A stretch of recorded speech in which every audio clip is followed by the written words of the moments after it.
السلام عليكم ورحمة الله وبركاته. الحمد لله ذو الجلال والإكرام،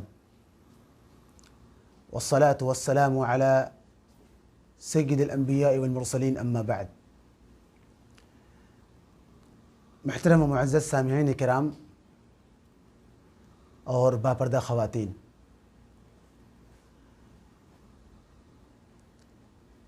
یقیناً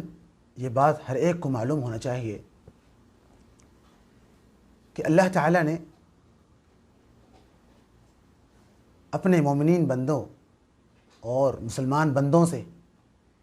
دنیا اور آخرت کے اندر کامیابی کا وعدہ کیا ہے، اور ساتھ ہی ساتھ یہ بھی کہا ہے کہ جو جتنا زیادہ اللہ تبارک و تعالیٰ سے قریب ہوگا، اللہ تعالیٰ اسے اتنا زیادہ ہی آزمائے گا۔ دنیا کے اندر آنے کا مقصد اللہ تعالیٰ کی عبادت ہے، اور ہر ایک مسلم کو، ہر ایک انسان کو اس بات کا ہمیشہ فکر مند ہونا چاہیے کہ اس کا نصب العین کیا ہے، اس کی زندگی کا سب سے اہم اور سب سے اعلیٰ اور سب سے عرفہ مقصد کیا ہے۔ سب سے اعلیٰ اور عرفہ مقصد اللہ تبارک و تعالیٰ کی عبادت ہے۔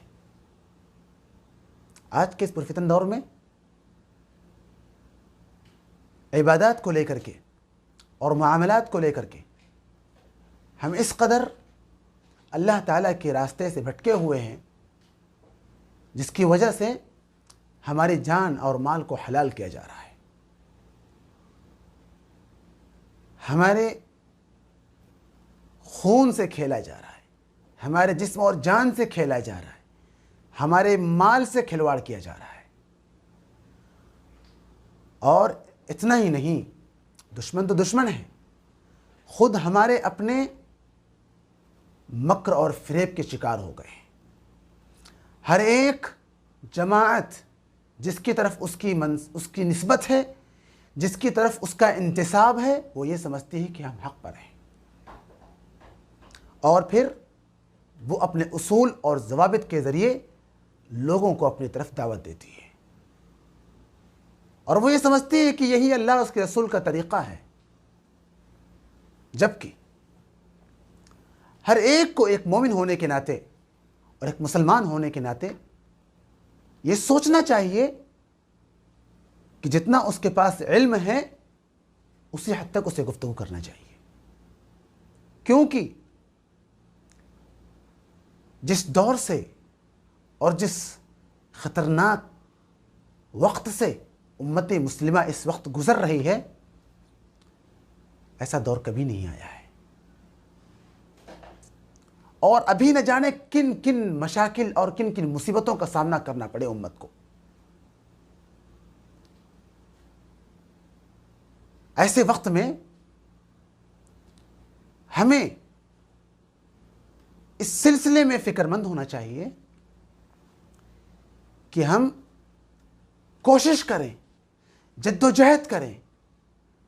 اپنے اوقات میں تھوڑا سا وقت اسلام کی سمجھ میں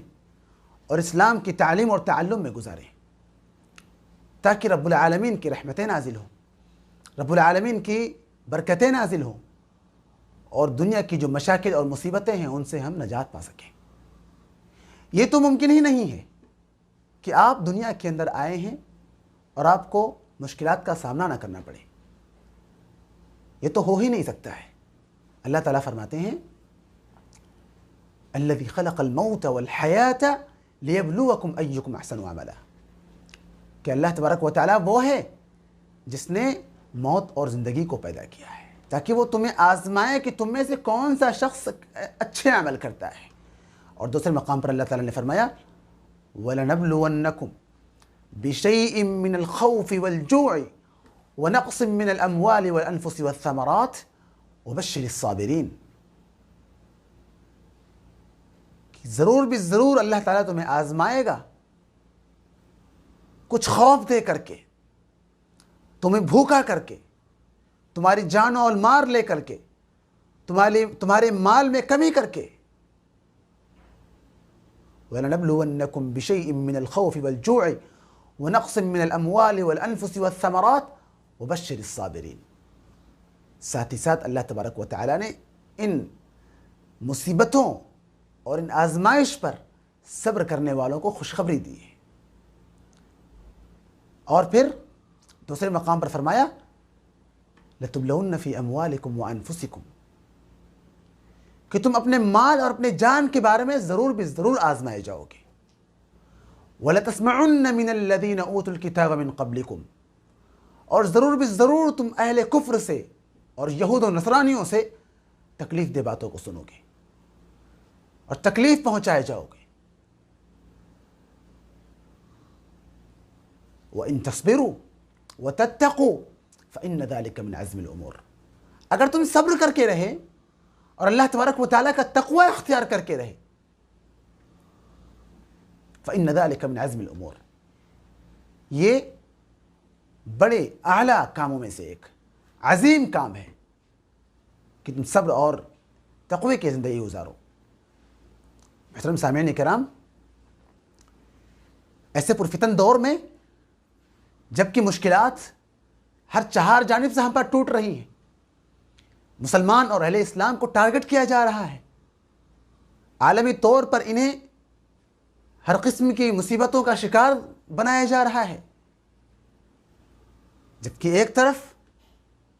دوسری طرف اللہ سبحانہ و تعالیٰ کے وعدے اور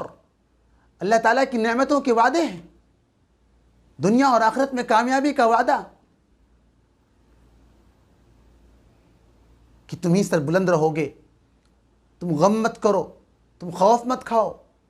تم تمام طاقتیں تم سے خوف کریں گی، تم سے ڈریں گی۔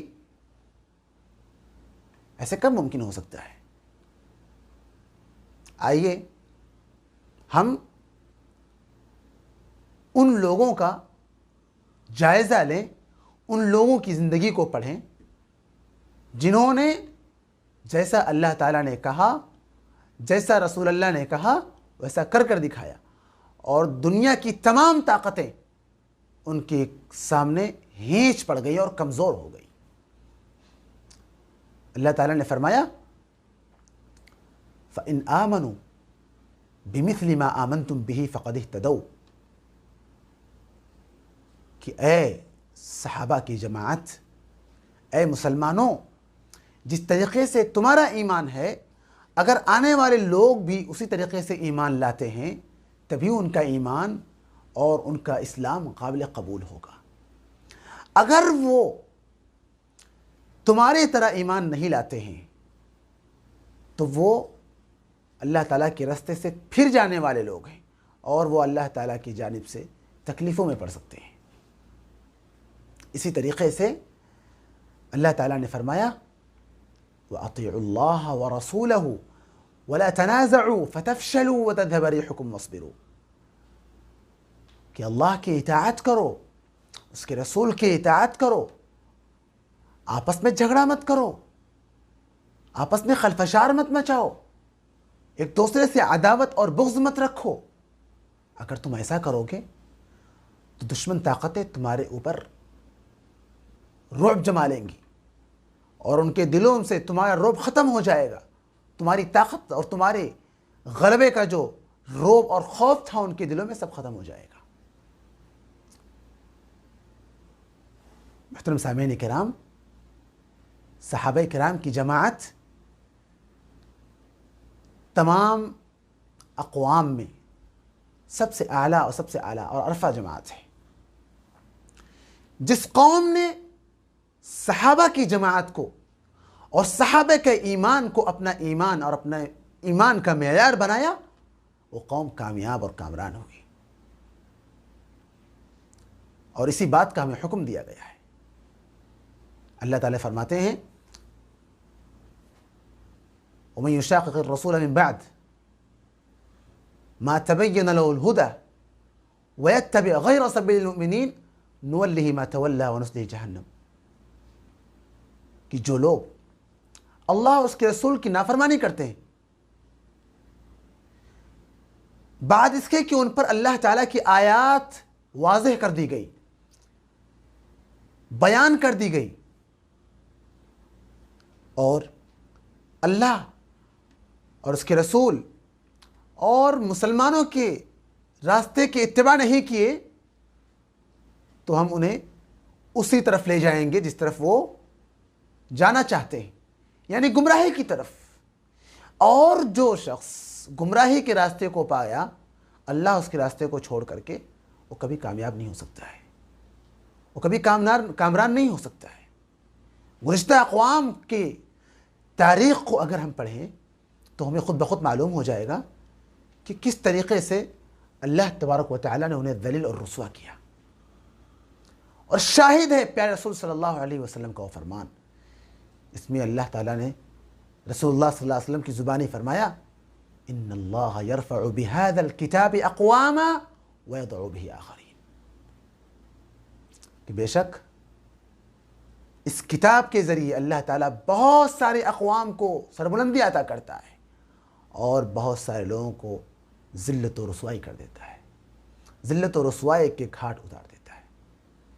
یہاں پر ہمیں جو سب سے اہم بات کہنی ہے وہ یہ ہے کہ ہر ایک شخص، ہر ایک جماعت اپنے اپنے اصول اور ضوابط کا جائزہ لے اور اپنے اصول اور قوانین اور ضوابط کو قرآن اور سنت کے ترازو میں تولے، اس کے بعد اس پر عمل پیرا ہو، اس کے بعد امت کو اپنی افکار اور نظریات کی دعوت دے۔ ہر ایک کے لیے یہ ضروری ہے کہ قرآن اور سنت کو صحابہ کرام کی سمجھ اور بوجھ کے مطابق اپنی زندگی میں عمل پیرا کرنے کی کوشش کریں۔ یہی مطالبہ ہے۔ اللہ کے رسول صلی اللہ علیہ وسلم نے ارشاد فرمایا کہ میری امت میں